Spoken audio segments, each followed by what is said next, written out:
semuanya, Assalamualaikum warahmatullahi wabarakatuh. Selamat datang di Alumni Talk Show 2025. Alumni Talk Show pada tahun ini mengangkat tema From Dreams to Degrees, Alumni Scholarship Journey yang diadakan oleh kelompok studi hukum Islam Fakultas Hukum Universitas Diponegoro. Pada Alumni Talk Show kali ini, saya Syifa selaku podcaster yang akan membersamai narasumber kita pada hari ini. Sebelum memasuki inti acara, izinkan saya untuk membacakan CV dari pembicara kita terlebih dahulu. Bapak Muhammad Nafi Uzzaman SHM, MH merupakan lulusan Fakultas Hukum Undip sekaligus alumni dari UKMF KSHI Fakultas Hukum Universitas Diponegoro. Saat ini, Bapak Muhammad Nafi Uzzaman SHMH merupakan seorang dosen di Fakultas Hukum Universitas Diponegoro.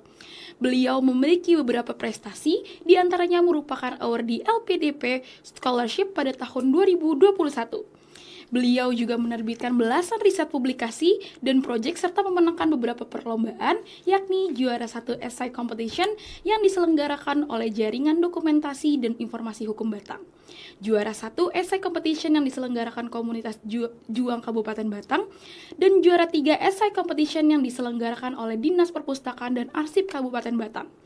Baik, tanpa berlama-lama lagi, langsung saja kita sambut Bapak Muhammad Nafi Uzzaman SHMH. Selamat sore Bapak, bagaimana kabarnya Pak? Selamat sore, Alhamdulillah baik ya di sore hari ini. Alhamdulillah. Semoga juga teman-teman yang menonton ini dalam keadaan baik juga, dan harapannya bisa jadi pengalaman dan insight dari Bapak bisa menjadi motivasi gitu bagi teman-teman yang lain. Semoga ya. Amin. Oke, mungkin bisa kita mulai saja ya Pak. Mungkin kesibukan Bapak belakangan ini lagi menjalani apa nih Pak? Oh, sibuk sekali kayaknya. Oh, Jadi sebenarnya kalau sibukan, kalau karena aku kerjaannya dosen ya, dosen tuh bedanya kalau pekerjaan yang lain mungkin 9 to 5. Setelah jam 5 ke atas mereka pulang ke rumah, pulang ke kos, selesai kerjaannya. Tapi kalau dosen justru tidak. Jadi kalau dosen tuh jam kerjanya justru hampir 24 jam ya. Bahkan kalau mungkin istirahat cuma istirahat di malam hari, karena di pagi hari sampai siang ngajar, sampai sore ngajar, malamnya nggak istirahat, tentu ada koreksi, ada nulis dan seterusnya. Nah, untuk kesibukan kali ini karena memang ini sudah mau selesai UAS, sudah selesai UAS ya? Sudah Pak. Sudah selesai UAS, jadi ya kita harus ngoreksi secepatnya. Karena teman-teman mahasiswa juga pasti butuh nilai ya. Betul. Kan? Transparansi secepatnya ya Pak. Betul, makanya ngebut untuk koreksi nilai. Itu sih sebenarnya. Oke. Mungkin aku sedikit mau flashback terkait pada saat pengalaman Bapak dulu gitu. Mungkin kenapa sih Pak Bapak memutuskan untuk memilih Fakultas Hukum Undip ketika Bapak memilih perkuliahan gitu Pak? Ini di awal ya? Iya, betul. Waduh, kontemplasi banget. Jadi sebenarnya kalau milih Undip itu aslinya agak aneh. Betul. Jadi dulu saya tuh masuk di SNMPTN. Kalau sekarang namanya apa? Sama SNBT berarti. SNBT yang rapor. Berarti yang rapor berarti SNBP. Ya itulah pokoknya ya. Ini yang rapor. Jadi yang di rapor itu saya memilih 3 fakultas kalau nggak salah ya. Saya lupa. Fakultas Hukum Undip, 2-nya UGM, 3-nya UGM. Jadi agak aneh teman-teman. Jadi biasanya orang tuh milih kalau di UGM-nya di awal, terus Undip. Kalau saya justru kebalik. Jadi Undipnya di awal, terus kemudian UGM, terus satunya lagi kalau nggak salah ilmu pemerintahan UGM gitu. Nah, cuman alhamdulillah keterimanya di Undip. Jadi takdir Tuhan karena dekat juga dari rumah. Rumah saya di Batang. Jadi Batang Semarang tuh paling sejam 2 jam. Jadi bisa cepet bolak-balik kalau misalkan pengen pulang. Dan ya alhamdulillah keterima di Undip ya kan. Dulu saya angkatan 2016. Oh, 2016. Ya. Lulus COVID. Jadi kami ini generasi dari COVID. Lulus di tahun 2020. Bahkan fun fact-nya adalah waktu saya lulus itu adalah sidangnya itu adalah seminggu sebelum COVID 2020. Jadi COVID itu kalau nggak salah bulan Maret ya. Bulan Maret 2020. Terus kemudian seminggu sebelumnya itu sidang. Jadi masih offline, masih ramai kayak sekarang. Nah, abis saya sidang ternyata lulus. Dan waktu wisuda ternyata wisudanya online. Jadi wisuda online pertama kali dalam sejarah Undip adalah wisuda online angkatan saya. Oh, berarti kurang mendapatkan vibes dari wisuda itu berarti ya Pak? Betul. Saya tuh nggak pernah foto wisuda di Undip, di Sudarto, apalagi Muladidom ya, belum ada kan. Jadi bahkan saya nggak pernah pakai toga Undip. Saya juga nggak pernah pakai slayer Undip. Dan malas aja waktu itu kan vibes-nya emang nggak seru ya. Iya, berarti secara online banget semua ya Pak? Online semua, bahkan ijazah pun dikirim waktu itu. Oh gitu, oke. Mungkin Bapak boleh ceritakan dulu pada saat pengalaman Bapak berkuliah di Fakultas Hukum, dan mungkin bisa diceritakan pada saat dinamika Bapak di KSHI dulu itu seperti apa sih Pak? Apa sama atau kayak gimana? Oke, mungkin untuk kuliah dulu kali ya, kita secara in general.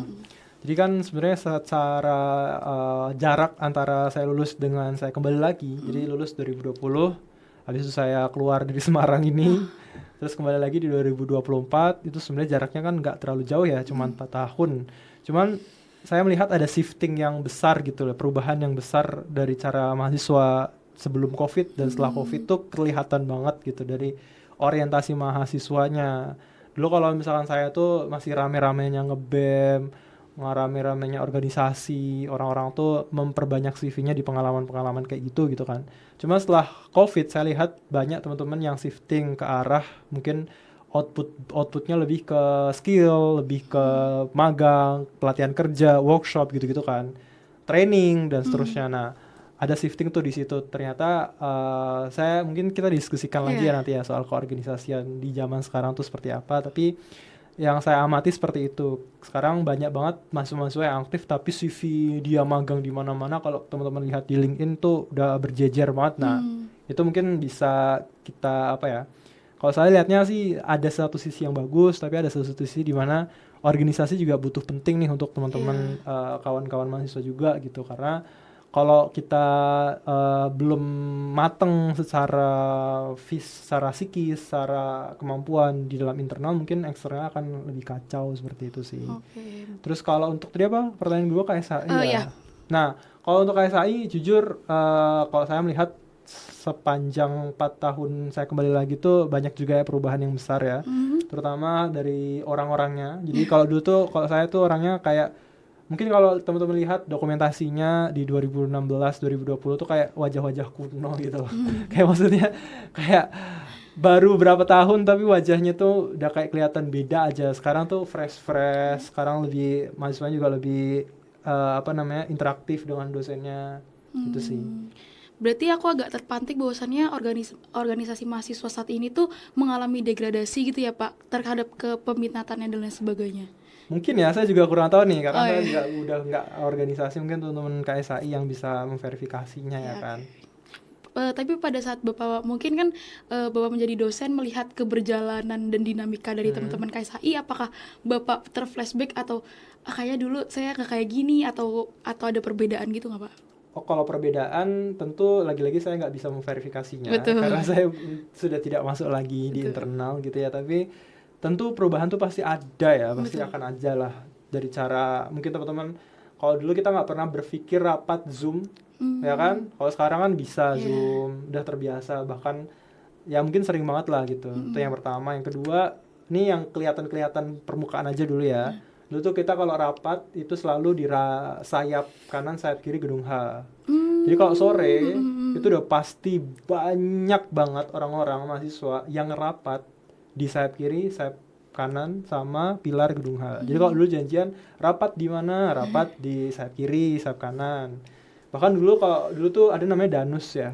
Danus. Danusan ya. Danusan tuh dulu di mana? Gedung A, di lantai 2 gedung A, itu sering banget orang-orang mahasiswa yang menjajakan jajanannya di situ. Jadi isinya piscok, tahu, lemper ya di situ tuh.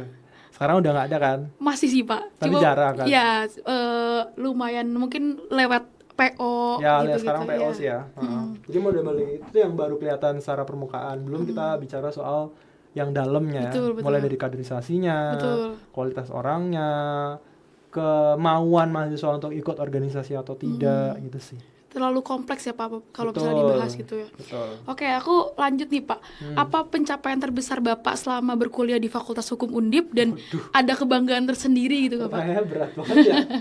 Pencapaian terbesar. Kalau pencapaian terbesar apa ya? Susah. Karena buat saya kalau yang juara lomba atau publikasi itu ya udahlah ya, maksudnya bukan hal yang harus digede-gedekan. Karena saya pribadi orang yang nggak terlalu apresiasi terhadap diri saya. Apalagi kalau bicara soal pencapaian gitu itu kayak susah banget gitu. Tapi mungkin satu ya pencapaian yang mungkin terasa dan buat saya bisa sampai sejauh ini adalah bahwa saya kuliah nggak dibayarin. Kuliah tidak bayar dan tidak terlalu memberatkan orang tua. Karena saya juga bukan berasal dari orang kaya, saya juga bukan keturunan Raffi Ahmad gitu kan. Jadi saya disclaimer dari keluarga yang sangat-sangat sederhana. Jadi ketika saya bisa kuliah di sini, saya bisa berdampingan dengan orang-orang yang punya mobil-mobil mewah. Dulu tuh ya, ini fun fact lagi. Jadi dulu tuh sebelum ada gedung parkir bersama, itu kita parkirnya di sepanjang jalan Polines, Baskoro, FH, FIB. Jadi dulu tuh FH itu terkenal dengan showroom mobil di jalan. Berarti penuh banget ya Pak? Penuh banget, mulai dari mobil yang kecil sampai mobil yang besar tuh semuanya di jalan. Sedangkan saya naik motor Revo Bapak. Nah, jadi kayak saya seneng aja gitu bisa berdampingan dengan mereka, bisa sosialisasi dengan mereka, bisa tahu cara mereka komunikasi itu gimana sih gitu kan.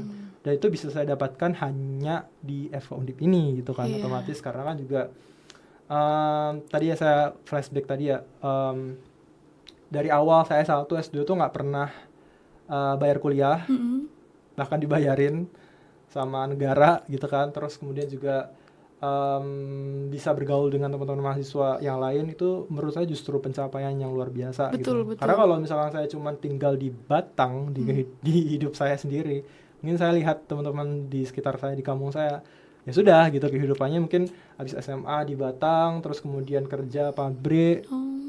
Meskipun itu juga nggak ada salah ya, nggak ada yang salah, cuma maksudnya ya udah gitu hidup bisa di up lagi gitu ya Pak. Di Batang ya udah gitu. Nah dengan saya kuliah di sini, akhirnya saya bisa tahu dunia itu ternyata luas. Ini juga bisa jadi motivasi teman-teman bahwasannya kita perlu ada tujuan gitu Pak untuk menggapai mimpi-mimpi perkuliahan gitu tanpa ada batasan-batasan tersebut. Betul. Gitu. Oke, lanjut Pak. Mungkin kita nih sama ya Pak pada saat di semester di S1 ini ada kebingungan atau keraguan untuk melanjutkan S2 gitu Pak.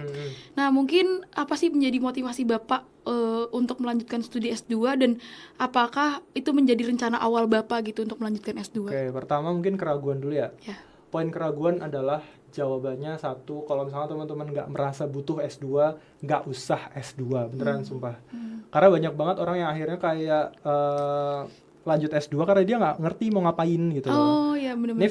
Ini fun fact lagi ya. Jadi fakta yang jarang banget orang tahu adalah banyak orang yang S2 karena dia malas nganggur. Jadi dia kayak ya udahlah buat ngisi waktu S2 lah karena mungkin belum diterima kerja dan seterusnya. Terus kemudian mungkin S2 karena orang tuanya kaya, jadi karena butuh biaya besar kan S2. Betul. Terus kemudian juga akhirnya S2 itu jadi nggak bermanfaat banget. Sehingga jadi saya mau ngomong bahwa kalau misalkan nggak butuh S2, jangan S2. Karena itu overqualified. Betul. Jadi pertama setting goals-nya dulu nih. Goals-nya itu mau ngapain? Mau jadi profesional legal kah? Kalau konteksnya hukum.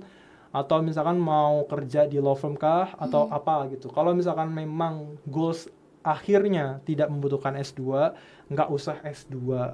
Karena itu takes time, takes money, banyak lah pokoknya yang harus dikorbankan. Betul. Itu yang pertama. Yang kedua, pertanyaannya tadi soal kenapa saya S2 gitu kan. Ya, jadi sebenarnya S2 itu kalau saya dulu memang punya goals yang bukan akhir ya. Maksudnya tujuan sementaranya adalah memang kerja di bidang pendidikan. Saya nggak tahu waktu itu spesifiknya apa, saya juga nggak ngerti akan jadi dosen atau apa, tapi saya seneng kerja di hal yang sifatnya pendidikan. Jadi waktu itu memang nggak spesifik, apakah harus jadi dosen, jadi pengajar atau enggak, tapi yang intinya adalah jadi orang yang kerja di dunia pendidikan. Waktu itu sebenarnya banyak ya karirnya ya. Betul. Bisa researchers di NGO, bisa jadi tenaga ahli. Tenaga ahli kan butuh S2 tuh di beberapa kementerian dan lembaga. Terus kemudian termasuk jadi dosen pengajar itu juga salah satu bidang yang kerja di dunia pendidikan. Gitu sih awalnya. Jadi karena tahu saya goalsnya itu, maka saya harus S2 untuk memenuhi kualifikasi itu.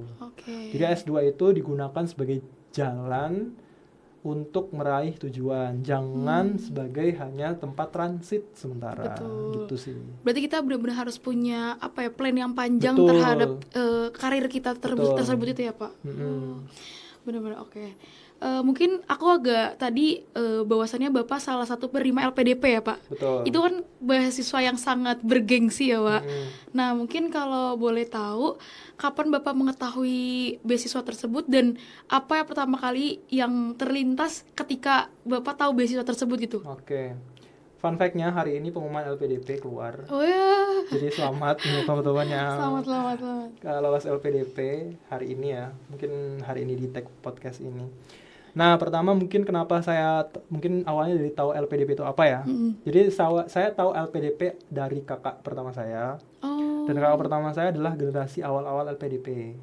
Jadi kalau sekarang mungkin informasi banyak banget bertebaran di website, orang akses gampang di media sosial soal LPDP. Dulu zaman kakak saya belum ada website, belum ada apa-apa, pakainya adalah SMS. Oh, berarti jadi, berita dari SMS semua? Ya, kakak saya itu di SMS sama pihak LPDP. Bukan harus ya, dianjurkan untuk daftar. Jadi setelah dia lulus, lanjut di SMS sama pihak LPDP untuk dianjurkan daftar. Bahkan dulu konteksnya adalah dianjurkan, karena awal-awal zamannya 2014-15an lah. 2014 zamannya Pak SBY, masih Pak SBY. Nah, dari situlah saya tahu LPDP itu apa dari kakak saya. Dan alhamdulillah kakak saya juga lolos LPDP. S2, S3-nya juga. Nah, dari situ saya tahu bahwa ternyata LPDP itu sangat menyenangkan untuk alumninya. Termasuk salah satu fun fact-nya adalah HP saya pertama itu dibelikan dari kakak saya karena dia dapat dana LPDP. Ya sebenarnya emang nggak patut, itu maksudnya ada uang sisa-sisa lah, uang saku sisa-sisa untuk beliin adiknya HP. Jadi saya tahu bahwa ternyata dia makmur juga dengan LPDP. Jadi saya terinspirasi, ternyata bisa ya kuliah nggak bayar, justru malah dibayarin sama pemerintahan per bulan, dan angkanya juga cukup besar. Pada zaman itu pun terbilang cukup besar, apalagi sekarang ya kan. Kalau salah nilainya 4.700.000 atau seberapa gitu sebulan. Belum uang-uang yang lain, uang bulanan, uang buku, uang jaminan kesehatan. Terus kemudian kalau nanti skripsi juga ada uang penelitian, kalau ada publikasi aja ada uang publikasi, banyak lah gitu. Nah, dari situ maka saya terinspirasi, oke, dapat LPDP nih, enak nih ya kan, habis S1 bisa langsung dapat uang gitu. Jadi kayak kuliah tapi sebenarnya kayak kerja gitu. Betul. Kan. Nah, di situ saya tahu nih, planningnya kayak gitu ya ternyata. Oke, berarti saya planning dari S1 bisa S2 nih, ya kan. Sebelum saya lulus S1, syarat-syaratnya udah terpenuhi. TOEFL dan segala macam udahlah, ya kan. Ternyata COVID melanda, ya kan. Waktu itu keuangan Indonesia porak-poranda, semuanya dialihkan ke kesehatan. Alhasil tahun 2020 yang harusnya dibuka 2 gelombang, nyatanya hanya dibuka 1 untuk, itu pun terbatas, hanya untuk perguruan tinggi dunia peringkat teratas. Ivy League lah. Waktu itu diputus semuanya, nggak ada. Nah, akhirnya saya kan waktu itu sebenarnya pingin daftar langsung ya. Cuman gara-gara ditutup pendaftarannya, akhirnya ya saya kerja dulu. Sampai akhirnya 2021 LPDP dibuka kembali, baru saya daftar di 2021 awal. Nah, gara-gara COVID juga LPDP ini shiftingnya besar-besaran. Dulu LPDP itu interviewnya langsung, jadi orang harus face to face ketemu sama interviewernya.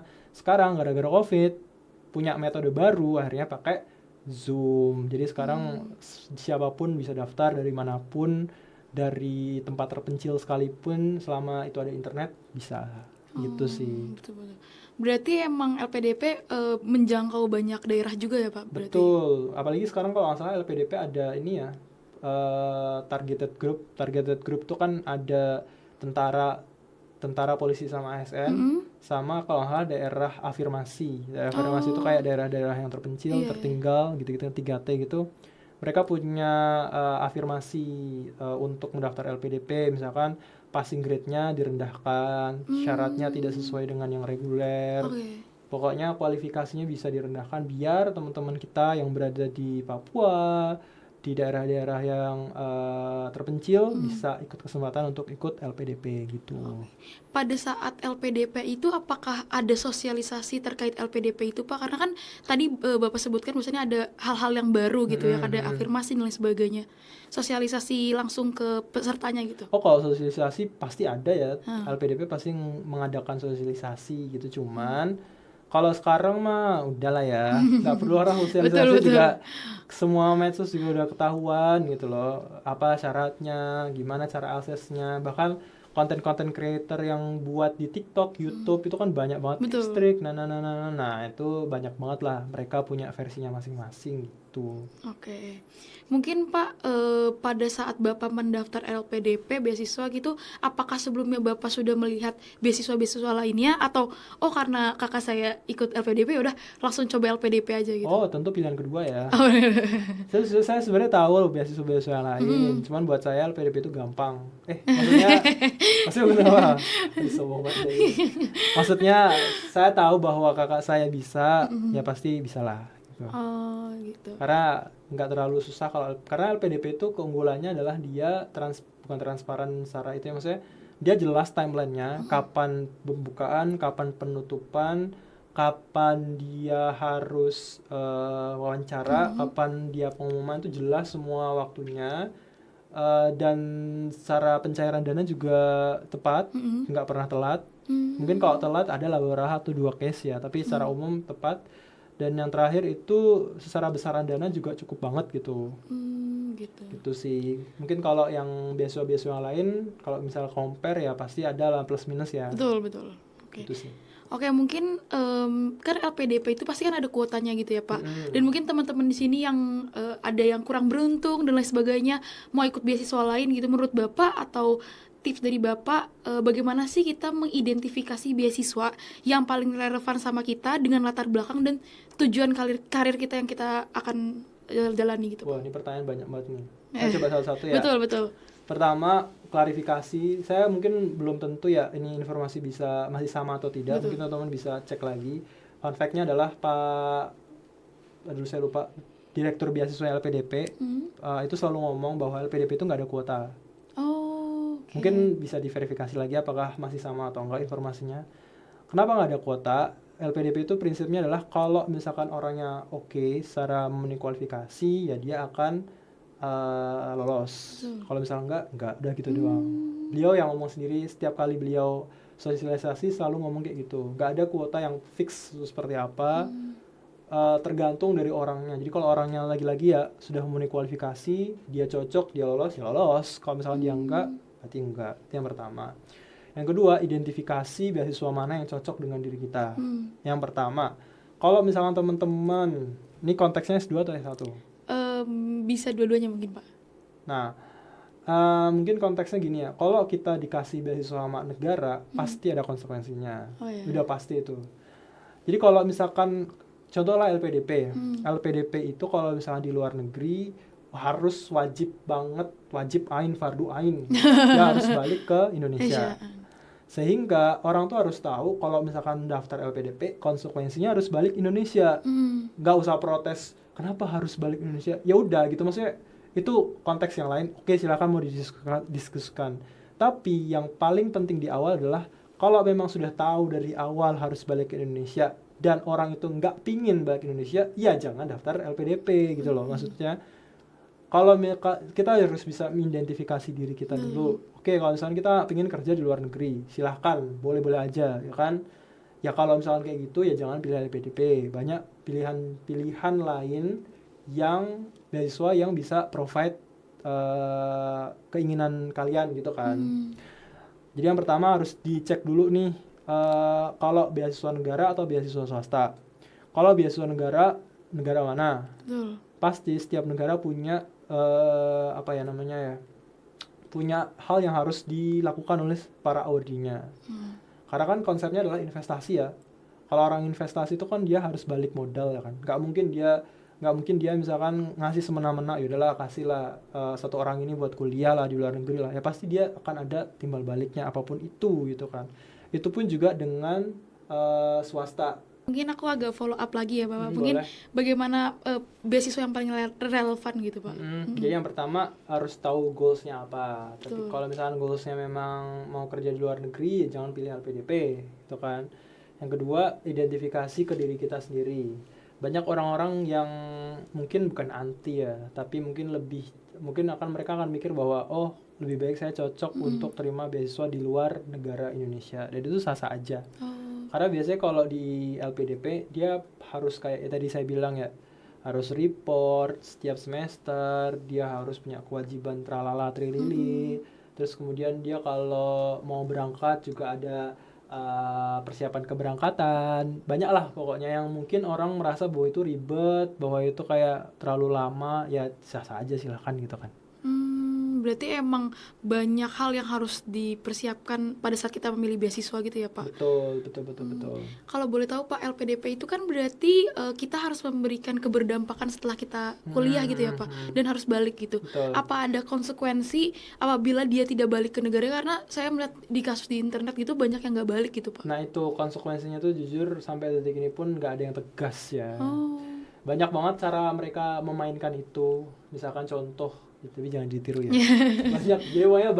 banyak lah celah-celah yang dipakai sama orang-orang LPDP, orang-orang yang menerima LDP biar dia bisa stay di luar negeri. Kayak misalkan contoh, harus balik dulu nih. Kalau balik kan biasanya kelihatan di imigrasi bahwa menyatakan si A sudah balik ke Indonesia.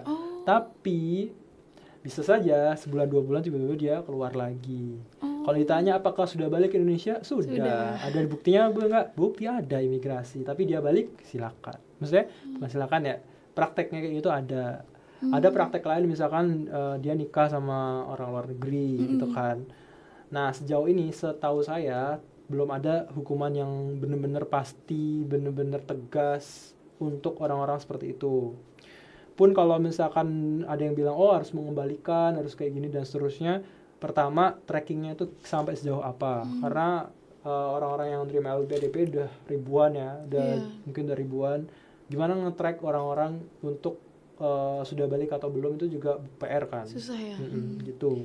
Berarti emang apa ya, dari beasiswa LPDP ini dalam keberlanjutannya setelah studi itu kurang untuk diawasi lagi ya Pak berarti? Mungkin ya, saya juga belum tahu nih. Mungkin sekarang teman-teman yang masih aktif di LPDP sudah punya aturan kerangkanya gimana, saya juga kurang tahu ya. Oke. Apa ada project atau apa ya istilahnya?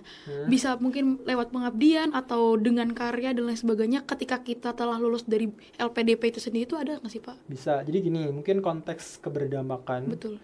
Itu tidak harus kayak kita harus berdampak untuk bangsa dan negara Indonesia yang seluas ini, enggak teman-teman. Jadi berdampak itu seminimal-minimalnya di lingkungan tempat kita kerja dulu. Itu kan hal yang paling kecil banget ya. Nggak harus kalau misalkan kita berdampak itu untuk negara, untuk pemerintahan, nggak harus juga. Misalkan teman-teman kita yang kerja di corporate, di swasta, mereka bisa berdampak setelah mereka kuliah S2 untuk siapa? Untuk perusahaannya, untuk divisinya, untuk departemennya, entah perbaikan dari aspek apapun ya, manajemen, substansi, dan seterusnya. Nah, kenapa itu bisa dikatakan berdampak? Karena ujung-ujungnya adalah kalau SDM orangnya itu bagus, baik itu di swasta, di pemerintah itu bagus, otomatis juga akan berdampak untuk Indonesia secara keseluruhan. Itu yang pertanyaan. Kedua, pengabdian gimana? Ya pengabdian lagi-lagi. Ada orang yang bilang bahwa kita nggak harus yang kayak pengabdian yang buat project besar tertentu untuk apa segala macam, nggak harus juga. Yang namanya pengabdian tuh kan bisa aja misalkan teman-teman tutor masyarakatnya, atau misalkan jadi sering ke masjid. Maksudnya sering masjid maksudnya dalam artian ikut remaja masjid, kegiatan, atau misalkan kegiatan RT-nya, kelurahannya, itu segala macam tuh bisa berdampak, bisa dari situ gitu, nggak harus yang secara besar banget gitu. Gitu sih. Okay. Mungkin pertanyaan selanjutnya ya Bapak, apa menjadi tantangan terbesar Bapak saat dihadapi selama proses LPDP gitu Pak? Prosesnya atau setelah kuliahnya? Kita mulai dari aplikasi beasiswanya terlebih dahulu, baru itu. Yang susah ya? Yang susah adalah mungkin syarat-syaratnya sih ya. Ketat ya Pak? Dibilang susah, dibilang ketat, ya ketat. Pasti ya kan. Jadi kalau di syarat itu kita penting banget untuk kontemplasi banget karena di LPDP itu kita harus ngerti kita tuh mau jadi apa, kita tuh mau ngapain, dan selama ini tuh kita ngerjain apa, itu harus inline semuanya. Jadi kalau saya sering nyebutnya itu antara masa lalu, masa saat ini, dan masa yang akan datang tuh harus inline semuanya. Misalkan contoh nih, kalau saya misalnya mau jadi researchers, peneliti misalkan, jadi kita harus bisa menggambarkan, karena di LPDP ada kayak semacam esai gitu kan. Iya. Nah di esainya harus ditulis masa lalunya tuh, maksudnya apa yang sudah kita lakukan. Kita sudah lomba, kita sudah publikasi, kita sudah melakukan riset gitu-gitu kan. Nah masa sekarang apa? Sekarang saya bantu jadi asistennya siapa atau siapa dan seterusnya. Baru nanti kedepannya saya mau jadi peneliti. Nah itu kan ada garis besar yang jelas gitu kan, bahwa si A ini memang layak dikatakan memang untuk jadi peneliti, sehingga dia kalau jadi peneliti dia butuh S2. Jadi itu harus benar-benar inline semuanya. Nah itu soal pas application-nya tadi ya, pas pendaftarannya itu gimana sih caranya untuk seperti itu. Jadi butuh kontemplasi banget, terutama yang esainya itu, karena esai itu sangat menentukan. Banyak teman-teman pendaftar yang sudah berprestasi, udah juara apa segala macem, udah buat project segala macem, tapi nggak lolos gara-gara esainya. Jadi kontemplasi itu dalam artian, kalau kita menulis esai, mungkin esainya paling 2.000 kata, 3.000 kata, dikit ya kalau bisa dibilang. Tapi sebenarnya itu susahnya minta ampun, karena baca lagi, edit lagi, mikir lagi, gitu-gitu terus. Berarti harus dengan konsep yang matang ya Pak? Betul. Oke. Mungkin ini juga bisa jadi perhatian teman-teman dalam mengikuti beasiswa LPDP nantinya. Banyak hal-hal yang mungkin terutama esai gitu menjadi bagian terpenting gitu. Jangan disepelekan lah ya Pak. Karena mungkin teman-teman juga belum pernah berkecemplung bareng gitu di dalam beasiswa LPDP itu sendiri gitu. Mungkin aku tadi juga saya terpantik sama Bapak terkait esai Pak. Nah mungkin pada saat Bapak menjalani proses seleksi mulai dari tahap esai, wawancara, adakah strategi khusus nih Pak buat teman-teman yang mungkin bisa menonjol dari ribuan awardee lainnya gitu Pak? Mungkin dari esai dulu kali ya. Jadi kalau kita harus mikir bahwa kita harus jadi orang yang berbeda dibanding orang lain, karena kalau kita cuma daftar-daftar aja, ingat bahwa yang daftar tuh bisa ribuan jutaan. Jadi kalau nggak ada yang spesial tuh pasti nggak akan menarik orang gitu kan. Nah, gimana sih cara kita buat biar kita bisa tampil beda dan seterusnya? Ya tadi saya bilang, kembali lagi kontemplasi. Karena setiap orang tuh pasti punya kekhasannya masing-masing. Jangan pernah jadi diri orang lain, tapi jadi diri sendiri aja. Kalau misalkan memang dari kita kocak atau apa, ya udah tampilkan aja, itu nggak apa-apa. Maksudnya adalah biar kita tahu bahwa karakter kita memang kayak gini, masa lalu kita kayak gini, masa sekarang itu kayak gini, yang akan datang itu seperti itu. Nah itu harus benar-benar tadi saya bilang inline-nya di esainya. Nah tentu kalau misalkan gimana cara buat esai yang baik, tentu banyak banget YouTube, TikTok atau media sosial lain yang sudah menunjukkan tips triknya gimana cara buat esai yang baik. Tapi banyak orang yang ngikutin mentah-mentah, kayak kalau esai yang baik strukturnya harus A, B, C dan seterusnya. Padahal LPDP itu nggak pernah menentukan yang semacam itu. Jadi jangan sampai kita jadi kayak copy paste. Kalau ini bagus, kita tiru strukturnya. Ya lagi-lagi kembalikan ke diri kalian dulu. Misalkan enaknya gimana, kan setiap tulisan tuh kan beda ya, setiap orang punya tulisannya masing-masing. Nah itu pasti akan beda.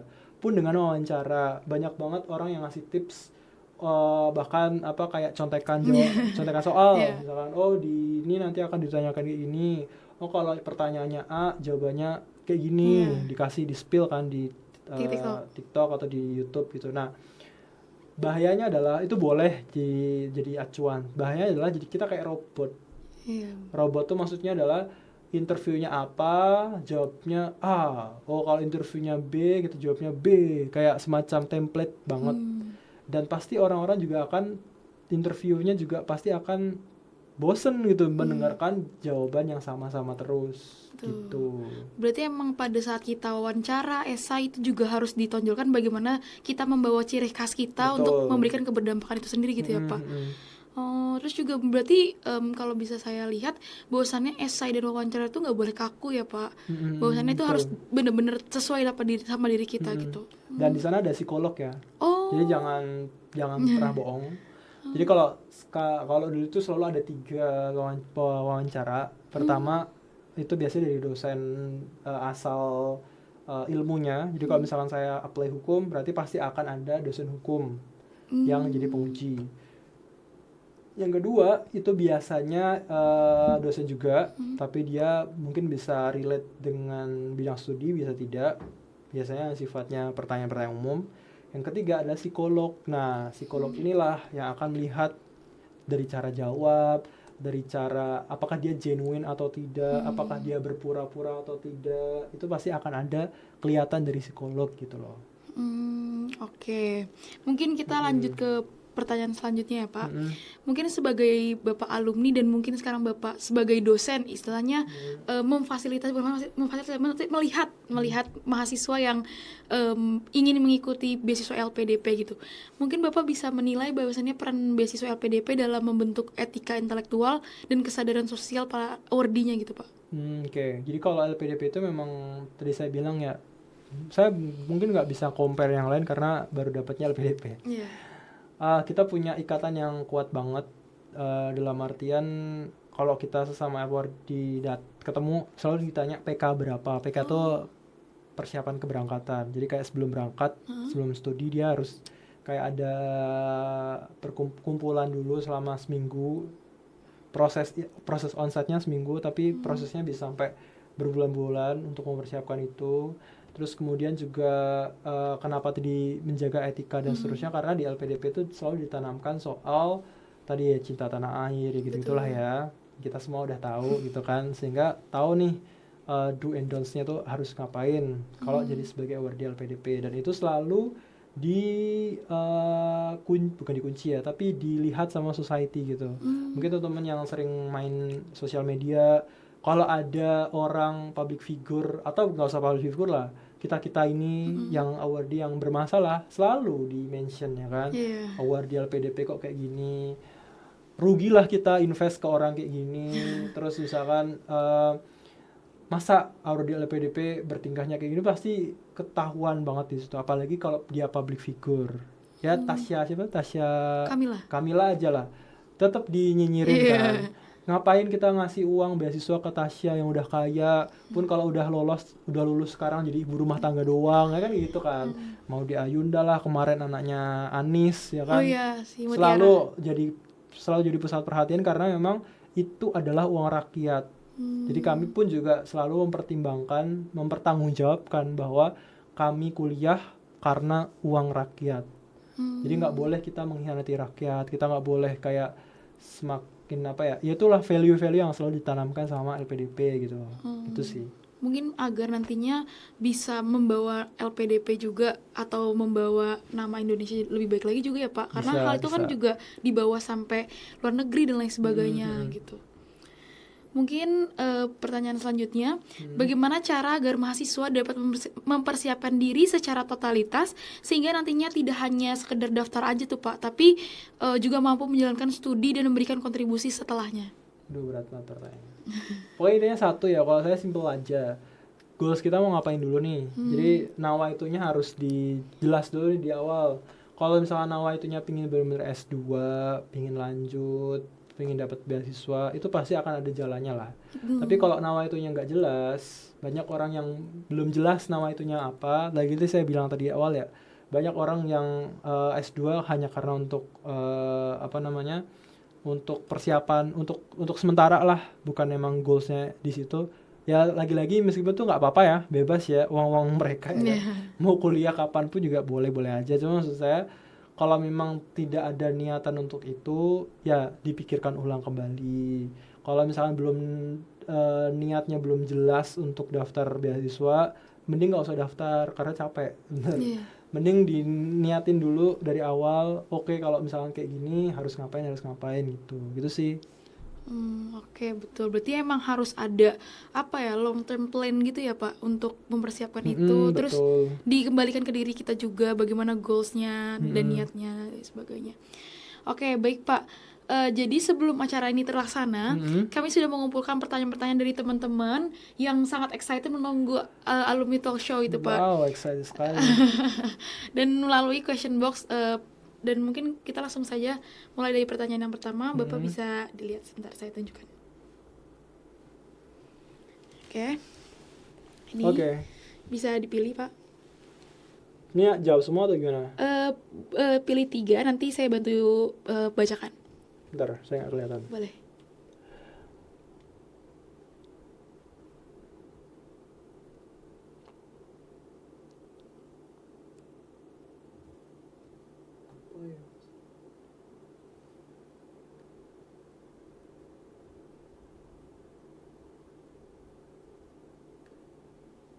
Mungkin yang belum dijawab yang tadi aja ya. Kalau kontribusi kan sudah. Terus mungkin kita akan ini mungkin, Pak, bisa. Ya boleh. Oke. Izin menjakan, ini dari Kipli Lele. Ya. Apa yang hendaknya dilakukan apabila saat lulus kita tidak memiliki relasi? Apakah mungkin relasi dalam mengetahui beasiswa mungkin, Pak? Atau mungkin apakah yang hendak dilakukan apabila saat kita lulus kita tidak memiliki relasi? Apakah pasrah atau hanya satu-satunya cara dan yang lain sebagainya? Ini konteksnya apa dulu nih, beasiswa? Mungkin beasiswa kan, Pak? Relasi beasiswa. Mungkin sebenarnya kayak gak penting juga ya. Iya. Karena nggak ada korelasinya gitu. Maksudnya di beasiswa juga nggak pernah ditanyain berapa relasimu. Betul.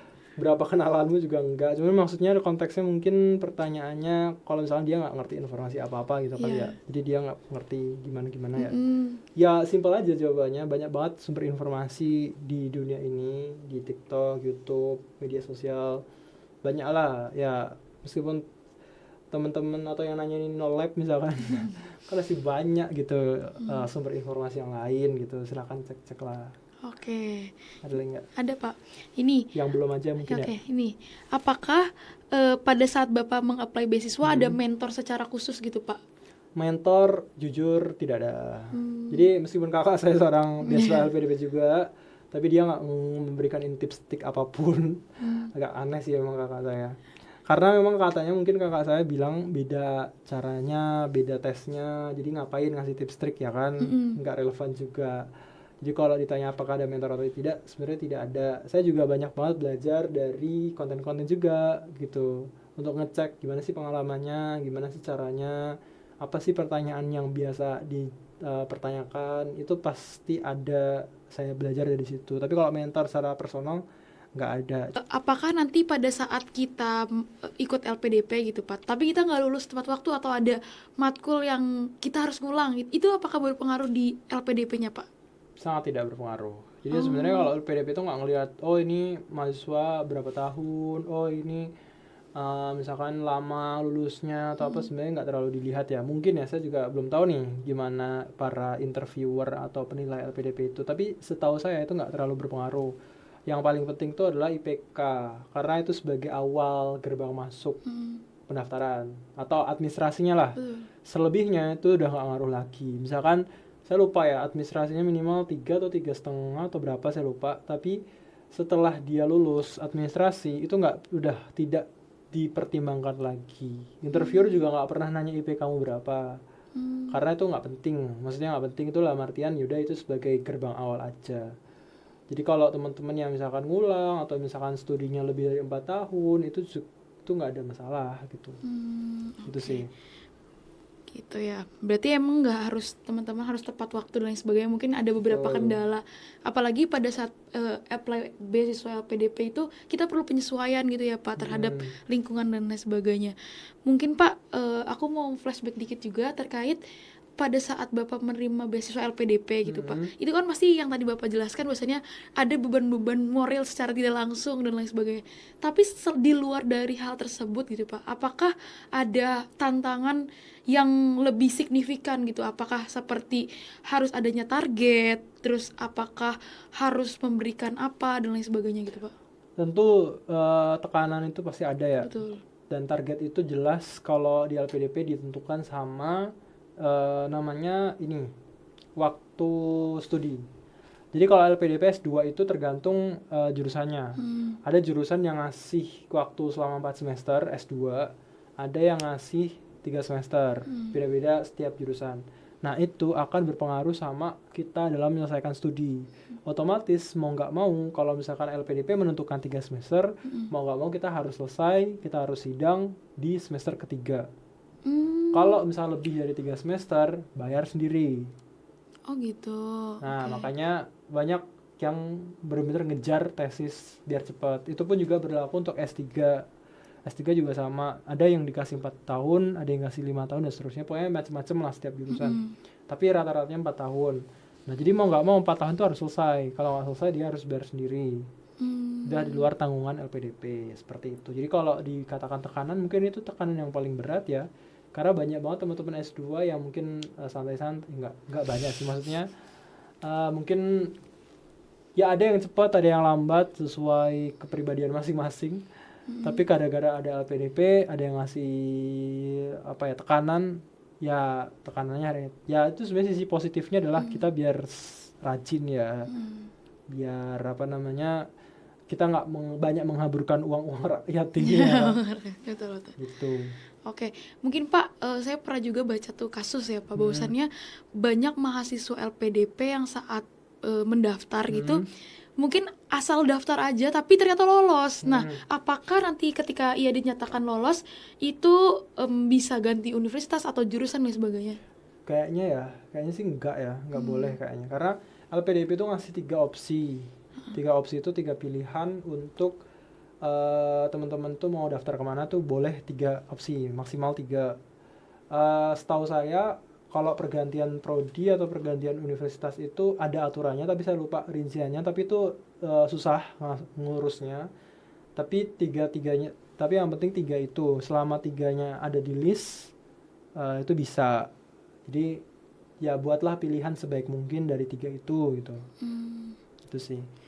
Oke, mungkin Pak, saya juga pernah membaca gitu bahwasannya banyak mahasiswa tuh yang nggak kuat gitu Pak untuk melanjutkan studinya, jadi banyak yang berhenti gitu. Nah, apabila seperti itu, apakah ia langsung dipulangkan atau melalui beberapa tahapan, atau apa yang harus dikembalikan atau apa gitu Pak? Kalau apa yang tadi? Kayak misalnya tidak kuat untuk melanjutkan studi lagi gitu. Oh, ada skema-skema kayak gitu ya. Saya lupa, pokoknya jadi kita sebelum kita studi, kita tuh harus tanda tangan kontrak dengan beasiswa LPDP. Di kontraknya itu ada banyak poin, 15 poin atau berapa poinnya. Di situ harus dibaca dengan teliti karena setiap kali pelanggaran kontrak LPDP itu pasti ada konsekuensinya masing-masing. Dari ringan, berat, sampai dia harus mengembalikan uangnya. Ada beberapa lah. Saya kasih contoh misalnya ya. Poin pertama itu kalau nggak salah biasanya adalah dia setia terhadap Pancasila, Undang-Undang Dasar gitu-gitu kan, dan tidak boleh mengkhianati negara gitu-gitulah. Nah, itu biasanya pelanggarannya pasti berat kalau melakukan hal tersebut. Itu konsekuensinya bisa sampai mengembalikan uang ke LPDP selama dia kuliah. Gitu sih. Pokoknya adalah beberapa poin-poin yang memang harus benar-benar dipatuhi sama awardinya. Kalau enggak pasti ada sanksinya dari ringan sampai berat. Jadi pada saat kita lolos beasiswa, kita diberikan sosialisasi dan internalisasi terkait apa do's and don't-nya gitu ya Pak? Betul. Oke. Mungkin aku juga izin tanya nih Pak, terkait bagaimana ketika nantinya kita mendaftar LPDP tapi adanya tidak diberikan izin oleh negara tersebut gitu. Karena setahu saya tuh ada beberapa negara yang misal bermasalah dengan visanya dan lain sebagainya. Apakah dengan dia lolos itu bisa ada dibantu dan lain sebagainya gitu Pak? Pertama, universitas luar negeri di LPDP itu sudah terdata dengan detail. Jadi kalau di luar itu udah pasti LPDP nggak bisa cover. Itu yang pertama. Jadi harus dipastikan dulu universitas teman-teman yang akan tuju di luar negeri itu ada atau enggak di LPDP. Karena ada beberapa yang enggak juga. Itu yang pertama, dicek dulu. Yang kedua, tadi ya universitasnya, terus jurusan juga. Karena ada beberapa jurusan yang tidak di cover di universitas itu. Nah, baru setelah kita yakin bahwa universitasnya udah aman, jurusannya udah aman, berarti urusan visa dan seterusnya ada saya nggak tahu ya mekanisme secara teknisnya apa, tapi intinya kalau kita ada, karena sebenarnya kalau ngurus visa itu harus ada kayak penjamin selama dia tinggal di sana itu siapa yang mendanai, dananya dari mana. Nah, LPDP itu akan menerbitkan namanya LOG atau Letter of Guarantee. Jadi itu akan menggaransi kita bisa bilang ke negara tempat tujuan bahwa kita loh sudah ada sponsornya, kita sudah dijamin sama negara Indonesia, kita sudah dijamin hidupnya, uangnya, asuransi kesehatan dan seterusnya sama pemerintah. Jadi kemungkinan besar visanya bisa gampang untuk diurus gitu. Oh, jadi memang ada kemudahan-kemudahan yang diberikan gitu ya, betul, Pak? Betul. Oke.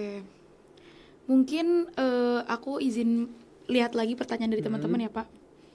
Sebentar.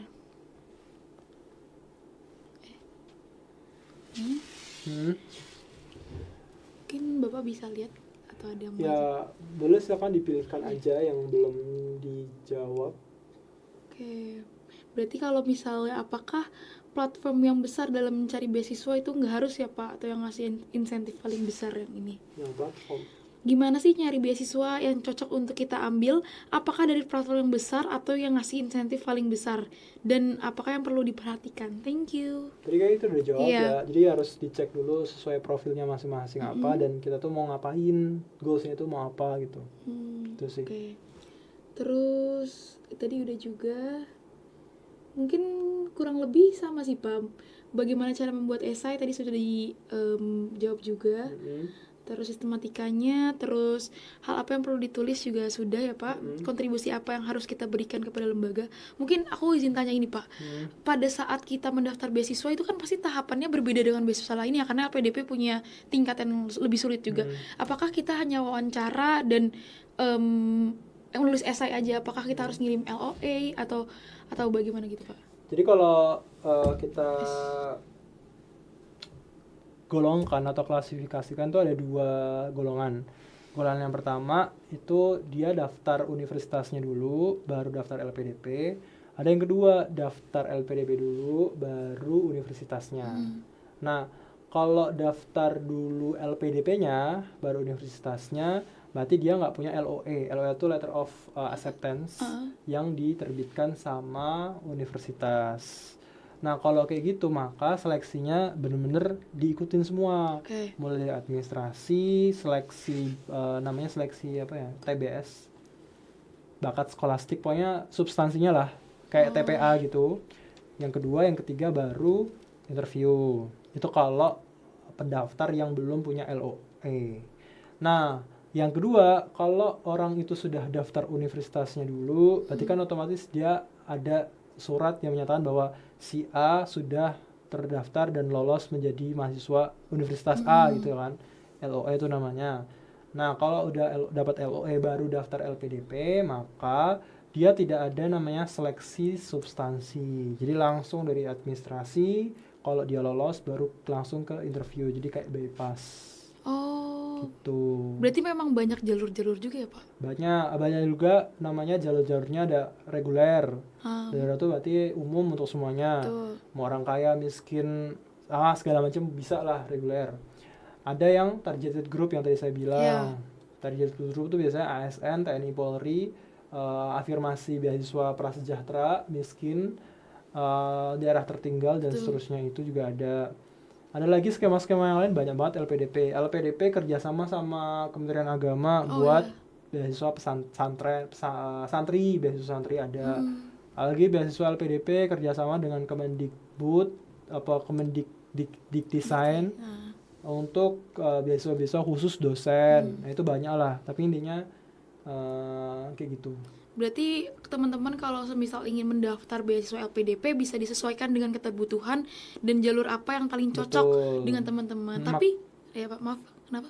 Makanya kalau kayak banyak public figure yang disorot tadi yang saya bilang, mungkin hot topics-nya kan, kenapa sih orang ini udah kaya, kenapa sih harus dapat beasiswa LPDP? Ya karena orang itu daftar di reguler.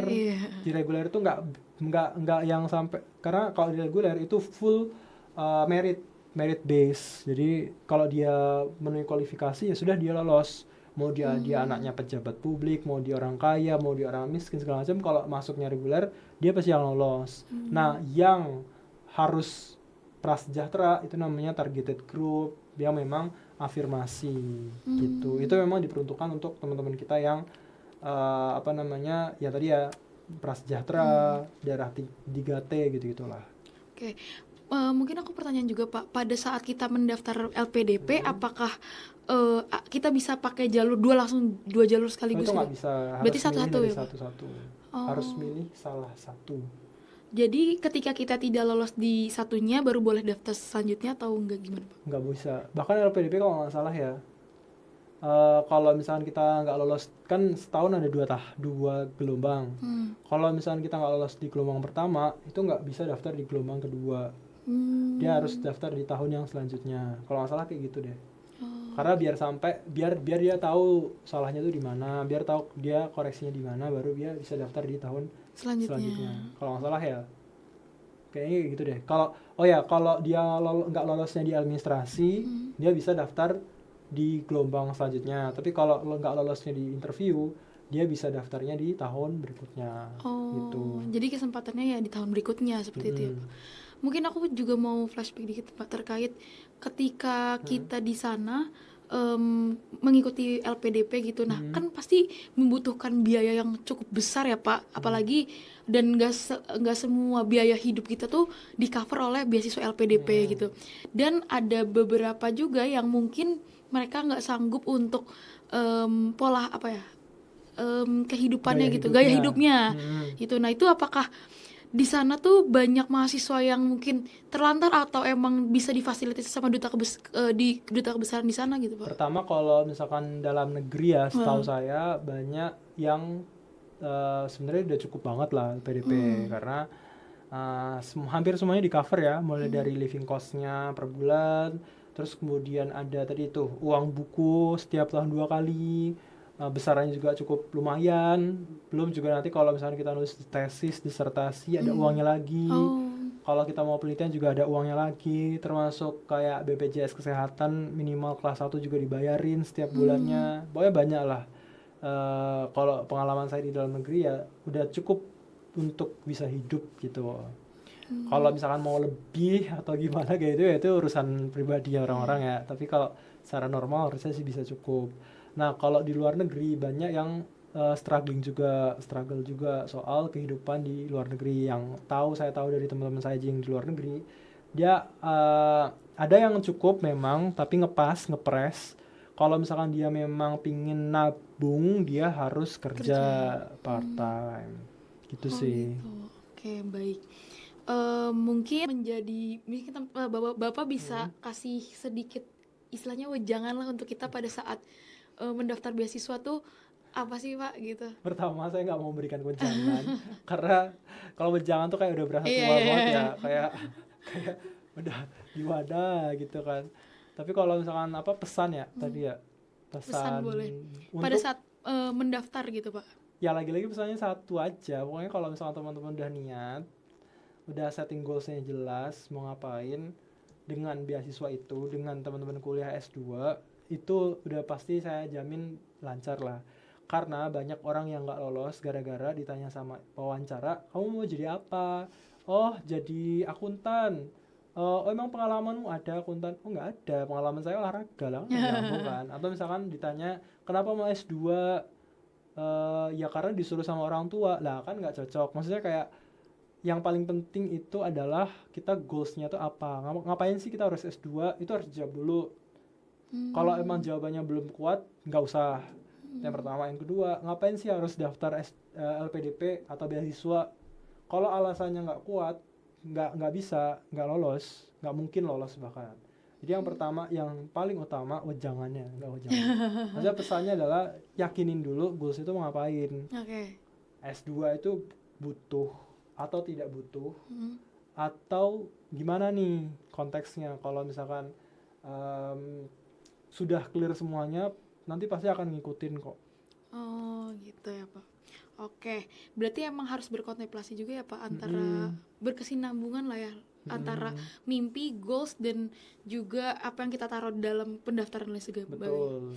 Oke, mungkin ini sangat insightful sekali dan ngedaging banget istilah kalau bahasa anak sekarang gitu ya. pembahasan hari ini. Mantap banget ya. Karena mungkin saya juga tertarik untuk mengikuti beasiswa LPDP setelah mendengar dari cerita-cerita Bapak, Pak. Oke. Mungkin setelah ini kita bakal setelah kita mendengar pengalaman dari Bapak Nafi yang luar biasa dan memotivasi, jadi paham bahwasannya kita tuh harus punya mimpi, setting goals, tujuan dan langkah yang konkret dalam menentukan jenjang masa depan kita. Mungkin terakhir dari Bapak ada closing statement dari Bapak, Pak. Udah kayak serius banget ya closing statement ya. Apa ya closing statementnya ya? Ya pokoknya lah, ini sama kuliah juga kali ya. Boleh Pak.